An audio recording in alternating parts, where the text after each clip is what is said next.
امام الانبیاء تاجدار مدینہ صلی اللہ تعالی علیہ وآلہ وسلم طائف کا سفر کر کے واپس آئے،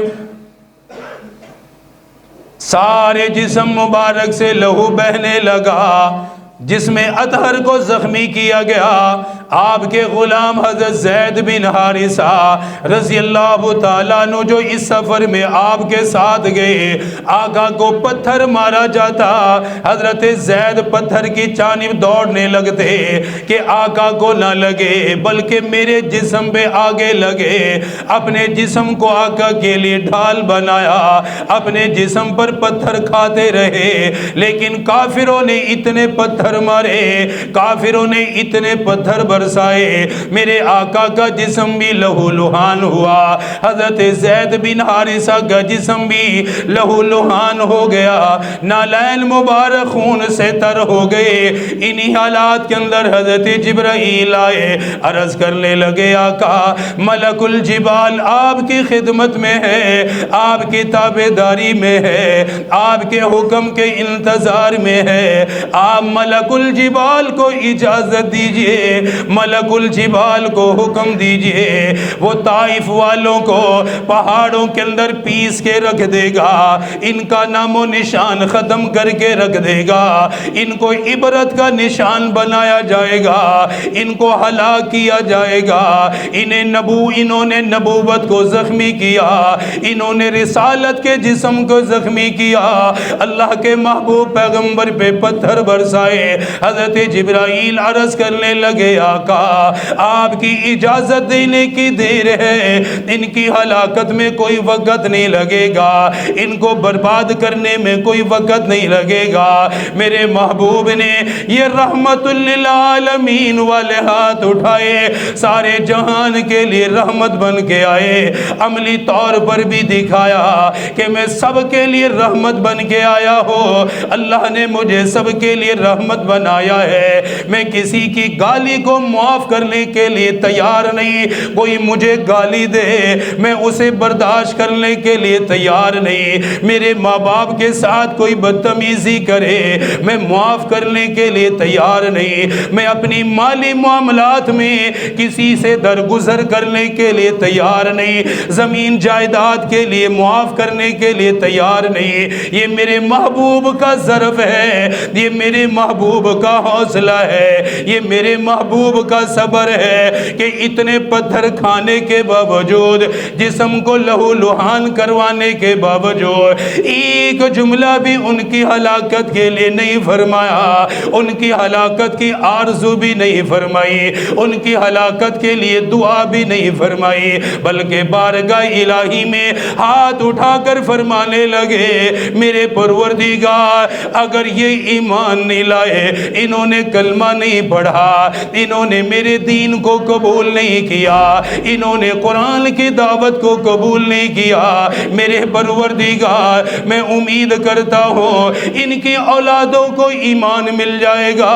ان کی نسلوں کو ایمان مل جائے گا، مجھے تو قیامت تک کے لیے نبی بنایا گیا ہے، صرف انہی کے لیے تو نبی بن کے نہیں آیا، صرف انہی کے لیے تو رسول بن کے نہیں آیا، ان کی جو اولادیں آئیں گی آپ نے مجھے ان کا بھی نبی بنایا ہے، میں ان کا بھی رسول بن کے آیا ہوں، قیامت تک جتنے لوگ آئیں گے سب کے لیے مجھے رحمت بنایا گیا ہے، سب کے لیے مجھے نبی بنایا گیا ہے، سب کے لیے مجھے رسول بنایا گیا ہے۔ دعا کرنے لگے اے میرے پروردگار میں ان کی ہلاکت نہیں چاہتا،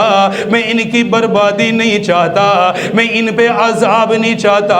بلکہ میں تو آپ ہی سے دعا کرتا ہوں، اگر آپ مجھ سے راضی پھر مجھے کوئی پرواہ نہیں، پھر مجھے کوئی تکلیف نہیں، اللہ کی رضا کے لیے معاف فرما دیا۔ ملک الجبال سے فرمایا انہیں ہلاک کرنے کی ضرورت کوئی نہیں، انہیں تباہ کرنے کی ضرورت کوئی نہیں، انہیں تباہ دیکھ کر میں راضی نہیں ہوں گا، ان کی ہلاکت پہ مجھے خوشی نہیں ملے گی، بلکہ مجھے تو سب سے زیادہ خوشی اس وقت ملتی ہے جب میرا کوئی امتی کلمہ پڑھ کے مسلمان ہو جائے۔ اللہ اکبر۔ میں کسی کی ہلاکت پہ راضی نہیں ہوتا، کسی کی بربادی پہ خوش نہیں ہوتا، میں تو ان کے ایمان لانے پہ راضی ہوں گا، ان کے کلمہ پڑھنے پہ مجھے خوشی ملے گی۔ اسی درمیان عتبہ اور شیبہ جو کافروں میں سے تھے، آقا ان کے باغ کے اندر بیٹھے ہوئے، انہوں نے محبوب دو عالم کی حالت کو دیکھا، حالانکہ اسلام کے دشمن ہیں، اسلام کے خلاف بڑی بڑی عداوت رکھنے والے، لیکن ان کے اندر بھی یہ رحم پیدا ہوا کہ آقا کو زخمی دیکھا، اپنے غلام اداس کو بلایا، ایک تھال کے اندر انگور رکھے اور کہنے لگے جاؤ اس شخص کو دے کر آؤ، اس کے کھانے کا انتظام کرو، ان کے پینے کا انتظام کرو۔ ایسی حالت طائف والوں نے کی کہ کافروں کو بھی رحم آنے لگ گیا، مکے کے کافر بھی حیران ہو گئے، خاندان والے بھی حیران ہو گئے۔ عتبہ اور شیبہ چونکہ ان کا تعلق مکے سے تھا، رسول اللہ کے خاندان سے تعلق رکھنے والے، آقا کے قبیلے سے تعلق رکھنے والے، اس لیے دل کے اندر کچھ رحم پیدا ہو گیا۔ آپ کے لیے انگور انہوں نے اپنے غلام کے ذریعے سے بھیجے، ان کا غلام عدار رسول اللہ کی خدمت میں آیا، آقا کی خدمت میں آیا،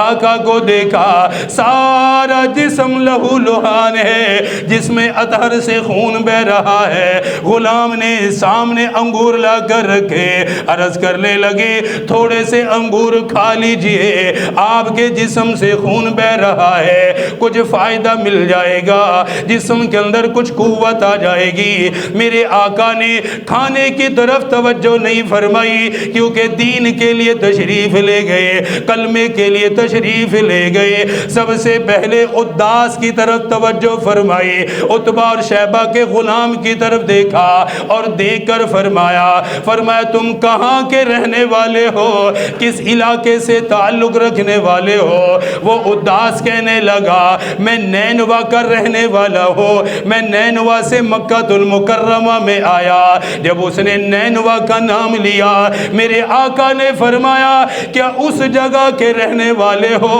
جہاں اللہ کا نبی حضرت یونس علیہ السلام آئے تھے؟ کیونکہ اس جگہ پر اللہ نے حضرت یونس علیہ السلام کو بھیجا، اس علاقے کے نبی حضرت یونس علیہ السلام تھے۔ آپ نے جب حضرت یونس علیہ السلام کا نام لیا، وہ غلام حیران ہو گیا، وہ پریشان ہو گیا، کہنے لگا مکہ اور اس کے درمیان بڑا فاصلہ ہے، آپ کو کیا معلوم حضرت یونس علیہ السلام کے بارے میں کہاں سے سنا؟ یونس علیہ السلام کے بارے میں کس نے بتایا؟ میرے آقا فرمانے لگے، فرمایا کہ یونس میرا بھائی ہے، وہ بھی اللہ کا نبی تھا، میں بھی اللہ کا نبی ہوں، میں اللہ کا رسول ہوں، میں انبیاء کے احوال کو جانتا ہوں، انبیاء کے حالات کو میں جانتا ہوں۔ آپ نے حضرت یونس علیہ السلام کا ذکر کیا، وہ اداس غلام آپ کے قدموں میں گر گیا، آپ کے قدموں کو بوسہ دیا، آپ کے ہاتھ چومنے لگ گیا، آپ کی پیشانی کو بوسہ دینے لگا۔ اسی درمیان اس نے کہا اشہد انک عبد اللہ ورسولہ۔ آقا کی زبان اقدس سے حضرت یونس علیہ السلام کا جب ذکر سنا، اللہ کے پیغمبر کا ذکر سنا، وہ سمجھ گیا واقعی آپ اللہ کے نبی ہیں، اللہ کے رسول ہیں، اللہ نے آپ پر قرآن کو نازل کیا ہے۔ اسی وقت وہ غلام کلمہ پڑھ کے مسلمان ہو گیا اور کہنے لگا کہ آج کے بعد میں بھی آپ کے غلاموں میں رہوں گا۔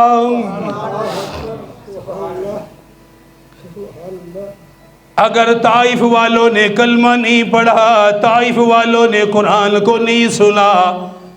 اللہ نے ایک غلام کو ایمان عطا فرما دیا، ایک غلام کے دل کو ایمان سے منور فرما دیا، اس کے دل کو روشن فرما دیا۔ انہی حالات کے اندر آپ مکہ المکرمہ کے اندر تشریف لے آئے، پھر دین کی دعوت دینے لگے، لوگوں کو کلمے کی دعوت دینے لگے، لوگوں کو اسلام کی طرف بلانے لگے۔ دل کے اندر بڑا بوجھ تھا، دل کے اندر بڑی تکلیف تھی۔